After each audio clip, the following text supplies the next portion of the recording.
Hey guys, welcome back to my YouTube channel, and today we'll be getting into chapter 4, writing MongoDB repositories interface. So Spring Data MongoDB offers an automatic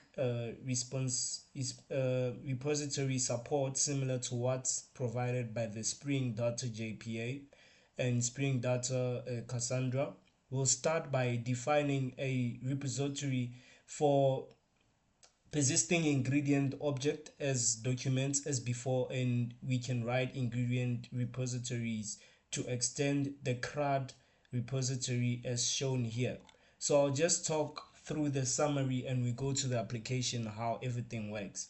So the summary of chapter 4 says Spring Data supports repositories for a variety of NoSQL databases, including Cassandra and MongoDB, Neo4j, and Redis. The programming model for creating repositories differs very little across different underlying databases, working with non relational databases demands on understanding of how to model data appropriately. So as we start, I have my normal local host where I can choose my menu, what flavors do I want specifically. So let's just wait for the web page to load, then we'll get into that. So now I can design my wrap. Let's choose flow, tortilla, and carnitas and cheddar. Then we say lettuce. Then we go to sour cream and we can put in, let's just put in this.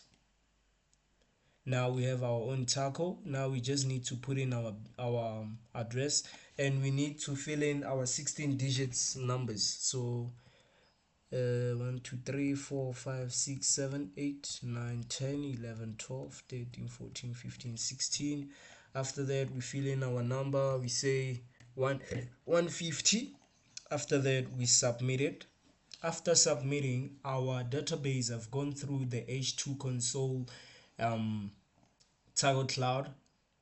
So inside this Tago Cloud, this is usually what happens. We select a random row and it displays here. But I'm just gonna go to the Mongo repository so that you can see what I'm talking about. So as you can see, I connected to my local host 27017, which is test. I'm going to my ingredient, right?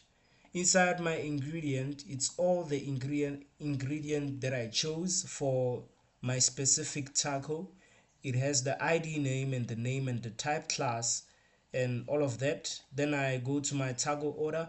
Inside my taco order is the submission form where the user have the delivery name and the delivery street and the delivery city and the delivery state, which is SA, and the delivery zip, which is 1911, and the CC expiration.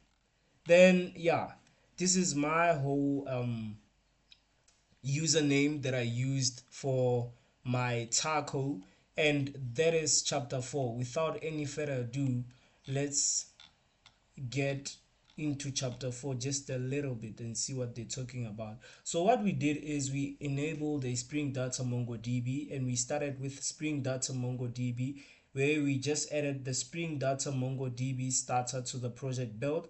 As with Spring Data Cassandra, Spring Data MongoDB has two separate starters to choose from, one reactive and one non-reactive. So we looked at the reactive opinions for persistence in chapter 13. For now, we added the dependencies to build to work with the non-reactive MongoDB starter. So I'm going to go to my main application, which is Tacos Cloud 4. Inside Taco Cloud 4, I have my application properties. As you can see, I made some changes here to make my life a little bit easier. I can go to localhost 8081, and I can go to my H2 console. You see I set my own URL, which is JDBC, which is my database Taco Cloud, and I can select whichever row that I want. And after that, I go to my Maven and click reload project to see that everything is running well. Just to test it out, let's just reload it again and see what's popping. If nothing pops in, we'll see with green tick that everything is running well and we can proceed with our application. But so far as we wait, we are forcing our Spring to scan and activate the JPA repositories. Then it fixes the found zero JPA repositories. Then we have the Mongo settings, which are kept but not interfered. So now, as you can see, the connection that I connected with on my campus is localhost 27017 Taco Cloud. Now it is saved as test because it is my database test, not my Taco Cloud. So I think I made a mistake there, but everything is running well while my Maven just ran and everything is going well. So inside my resources, I have my statics, which are my images that you saw on the front end, and my style CSS and my design.html. Inside my design.html, I'm designing my own taco. The way I wanted the ingredients, the way I wanted to display in the ingredient era.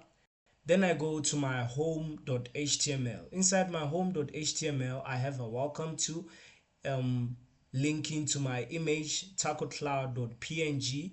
That is what you saw on the front end. Let's just go to our front end, and I just want to reload this website so that you can see what I'm talking about. So this is the image that we linked it with. Now we go into our taco order.